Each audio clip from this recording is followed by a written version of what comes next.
update ng bayan, maasahan anumang panahon.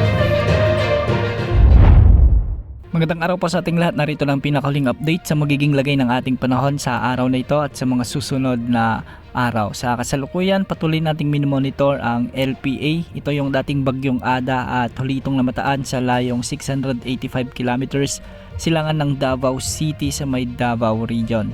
Base sa mga pagtataya ay hindi na ito inaasahang lalakas pa at hindi na rin makakaapekto sa anumang bahagi ng ating bansa at posibleng ma-dissolve sa mga susunod na oras o araw. Ngayon, ang nakakaapektong weather system ay ang shear line. Ito yung banggaan ng malamig at mainit na hangin.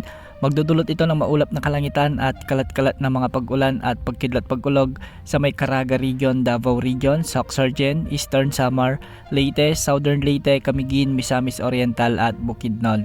Pinag-iingat natin ang mga kababayan natin sa mga nabanggit na lugar sa posibilidad o banta ng mga biglaang pagbaha o pagguho ng lupa, lalo na kung may mga umiiral na katamtaman at minsan ay malalakas na pag-ulan. Samantala, malamig na panahon naman ang inaasahan sa malaking bahagi pa ng ating bansa dulot ng amihan o northeast monsoon. Asahan naman ang maulap na kalangitan na may mga kalat-kalat na mahihinang pag-ulan sa may Cagayan Valley, Bicol Region, nalalabing bahagi ng Visayas, nalalabing bahagi ng Northern Mindanao sa may Apayao, Kalinga Mountain Province, Ifugao, Aurora, Quezon Province, Marinduque, Romblon at Oriental Mindoro. Sa nalalabing bahagi naman ng Luzon, asahan pa rin ang pag-iral ng amihan sa Ilocos Region at nalalabing bahagi ng Luzon, sa Metro Manila at nalalabing bahagi ng ating bansa. Asahan ang bahagyang maulap hanggang sa maulap na kalangitan na may mga isolated light rains o kalat-kalat na mahinang pag-ulan. Sa kasalukuyan, matatas na pag-alon ang inaasahan natin sa eastern section ng Mindanao, kaya mag-ingat po dahil posibleng umabot hanggang 4.5 meters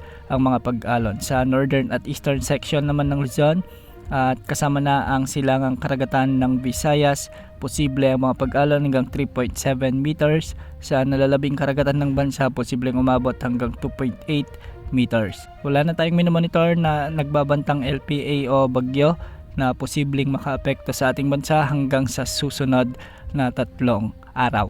Yan mo lang latest sa lagi ng panahon. Ito pang weather update ng bayan, maasahan anumang panahon.